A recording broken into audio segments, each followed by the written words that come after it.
Une roue de train pèse plusieurs tonnes, et pourtant, elle roule sans problème sur les rails pendant des décennies. Un seul rail de 100 mètres de long et pesant plus de 6000 kilos peut supporter des dizaines de milliers de charges lourdes sans fléchir.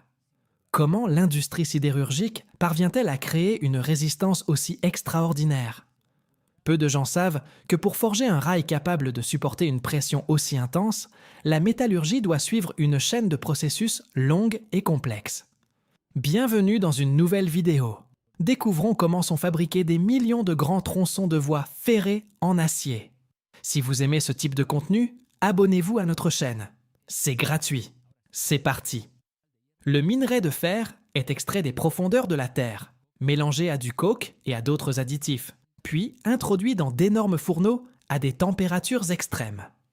De là, l'acier en fusion, chauffé à blanc, est affiné et laminé avec une précision millimétrique pour obtenir son profil caractéristique de tête, d'âme et de bride. Il est ensuite traité thermiquement et soudé en longueur continue de plusieurs centaines de mètres avant d'être soumis à des contrôles rigoureux par laser, rayons X et ultrasons. Dans ce film, nous visiterons des aciéries modernes pour voir comment le minerai brut est transformé en rail robuste. L'industrie ferroviaire est non seulement un maillon essentiel du transport, mais aussi un secteur économique majeur. Le marché mondial de l'acier ferroviaire était évalué à environ 15 milliards de dollars en 2023, et les prévisions suggèrent qu'il pourrait atteindre près de 20 milliards de dollars d'ici 2032. Ces chiffres reflètent l'ampleur des investissements dans les réseaux ferroviaires, en particulier dans les régions où les infrastructures se développent rapidement comme l'Asie, et même aux États-Unis, où la modernisation de plus de 225 000 km de voies est considérée comme une priorité stratégique. Pensez-vous que le rail restera un mode de transport dominant à l'avenir, ou cédera-t-il la place aux nouvelles technologies? Du point de vue de la production, l'ampleur est encore plus impressionnante. Le monde produit environ 2,1 milliards de tonnes courtes d'acier brut chaque année. Rien qu'aux États-Unis, les aciéries maintiennent une production annuelle de plusieurs millions de tonnes. Une part importante étant moulée en rail, destinée à un usage national et à l'exportation, ces rails ne sont pas des produits ordinaires. Ils doivent durer plus de 20 ans pour supporter les charges colossales et répétées des trains. À bien des égards, chaque rail est un élément vital de l'infrastructure moderne, garantissant la stabilité, la sécurité et l'efficacité de l'ensemble du réseau ferroviaire. Extraction de matières premières. Le voyage d'un rail ne commence pas dans une usine, mais dans les profondeurs de la Terre.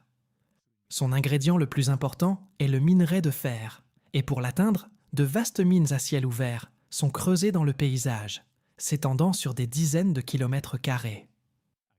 Ici, des pelles hydrauliques, aussi hautes que des immeubles de 3 étages, et des camions-bennes ultra lourds travaillent 24 heures sur 24. Chaque pelle peut soulever des dizaines de tonnes de roches d'un seul mouvement. Mais avant que les machines puissent bouger, les ingénieurs doivent d'abord percer des trous qui s'enfoncent de plusieurs dizaines de mètres dans le sol. Une précision extrême est requise, car ces trous seront remplis d'explosifs industriels. Et l'explosion elle-même est tout sauf aléatoire. Chaque charge est soigneusement calculée pour fracturer des milliers de tonnes de roches, tout en préservant le minerai qu'elle contient. Une fois la poussière retombée, les camions et les pelles reprennent la route, transportant le minerai jusqu'à la station de concassage primaire. Dans certaines régions géologiques, l'exploitation minière se fait sous terre. À l'intérieur de tunnels renforcés, le minerai est extrait, chargé sur des tapis roulants ou des wagonnets, puis remonté à la surface. Les machines fournissent l'énergie, mais l'homme reste le cerveau de l'opération. Il calcule les charges explosives, pilote les machines, surveille la sécurité et inspecte chaque chargement de minerai. Chaque tonne qui sort de la mine est bien plus que de la roche concassée. Elle constitue le fondement de l'acier et, à terme, des rails qui assureront la sécurité des trains pendant des décennies. Broyage et préparation. Une fois le minerai extrait de la mine, il ne peut être utilisé immédiatement. Les énormes blocs de roche doivent d'abord subir une étape essentielle, le concassage. Dans les usines de traitement, de puissants rouleaux d'acier et des broyeurs à marteau fonctionnent en continu, brisant des roches pesant des dizaines de tonnes en petites particules uniformes. La taille de ces particules n'est pas due au hasard. Elle est strictement contrôlée. Si les morceaux de minerai sont trop gros, ils ne fondront pas complètement dans le four. S'ils sont trop fins, le mélange devient instable lors du malaxage. Ce n'est que lorsque le minerai atteint la granulométrie requise qu'il passe à l'étape suivante, où il est mélangé au coke et au fondant. Dans de vastes chambres de mélange, des palettes géantes tournent sans cesse, assurant une répartition homogène de chaque grain de minerai et d'additifs. Cette étape, qui peut paraître simple, est pourtant cruciale. Elle assure l'équilibre chimique du mélange, créant ainsi les fondations d'un acier doté de la résistance et de la durabilité nécessaires à la fabrication d'un rail. À partir de ces particules soigneusement préparées, la transformation en acier commence. Un processus qui permettra de produire des rails suffisamment résistants pour supporter le poids des trains pendant des décennies. Fabrication d'acier. Une fois le minerai finement broyé et mélangé dans les proportions adéquates, le processus passe à l'étape la plus critique, la fabrication de l'acier. Cette étape est considérée comme le cœur même du processus de production ferroviaire.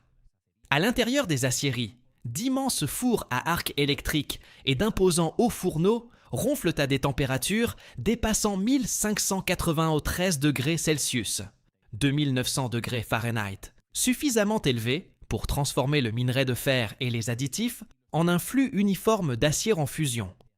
Des systèmes d'alimentation automatisés mesurent chaque lot avec une précision d'une livre, tandis que des capteurs thermiques et des spectromètres surveillent en permanence la composition chimique.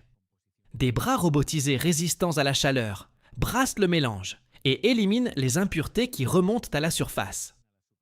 À ce stade, des éléments d'alliage tels que le manganèse et le chrome sont introduits au bon moment, améliorant la solidité du rail, sa résistance à l'usure et sa capacité à supporter des charges extrêmes. Un four à arc électrique moderne peut fondre plus de 150 tonnes d'acier en moins d'une heure. Mais cette puissance a un coût.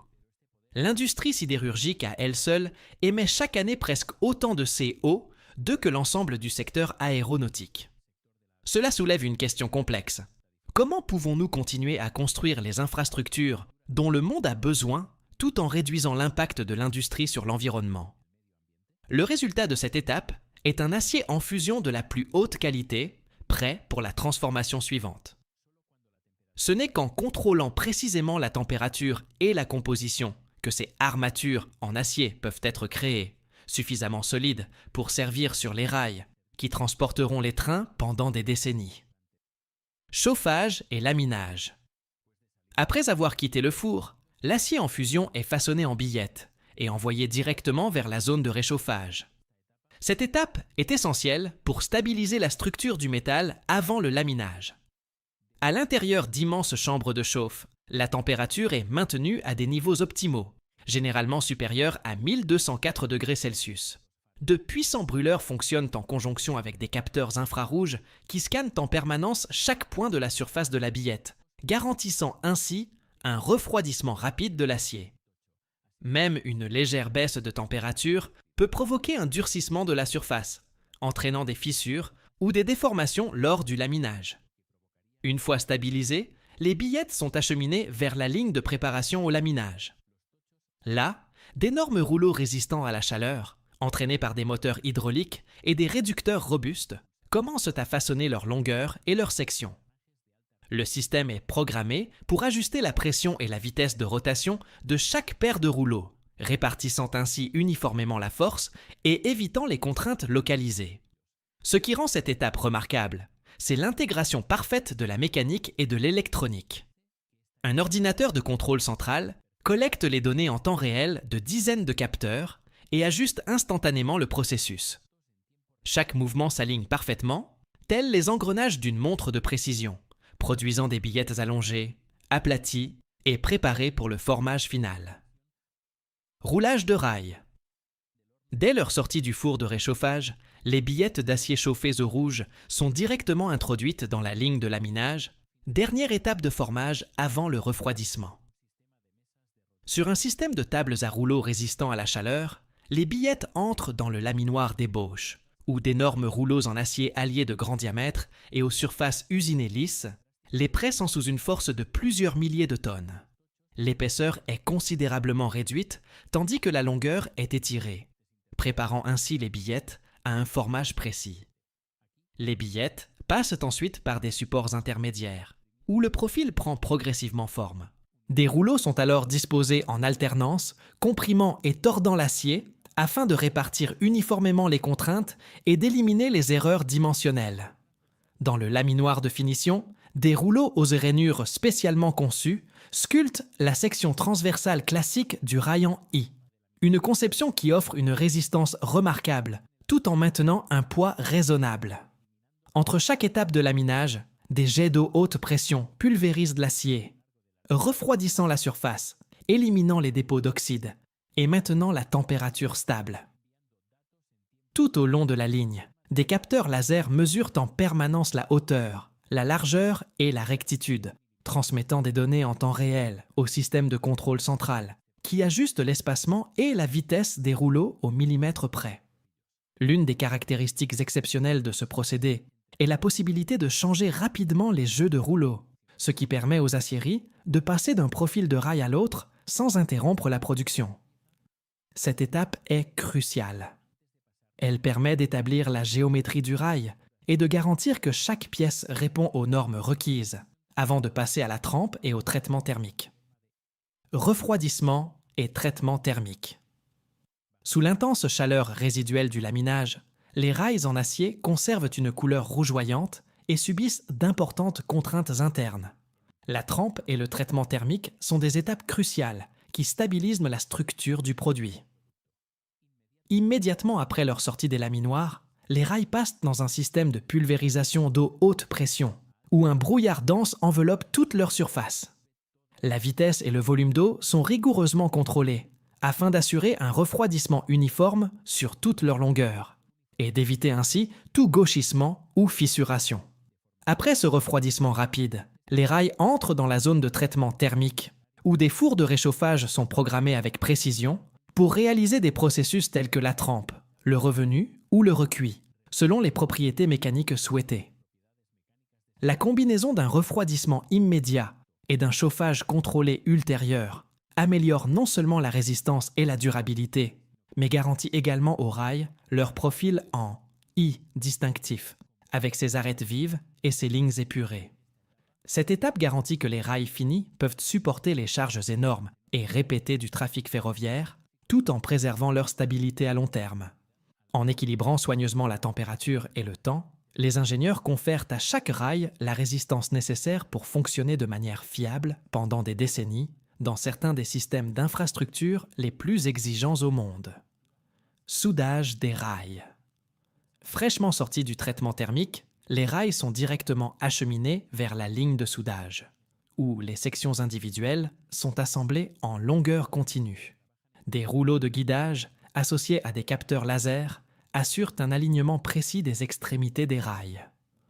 Un poste à souder à l'arc haute puissance libère une chaleur intense, faisant fondre les bords d'acier, tandis que la pression hydraulique les soude ensemble pour un assemblage parfait.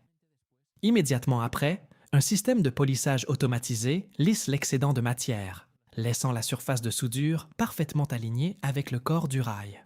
L'ensemble de l'opération est supervisé par un système de contrôle central qui ajuste en permanence des variables telles que la température, la pression et le temps.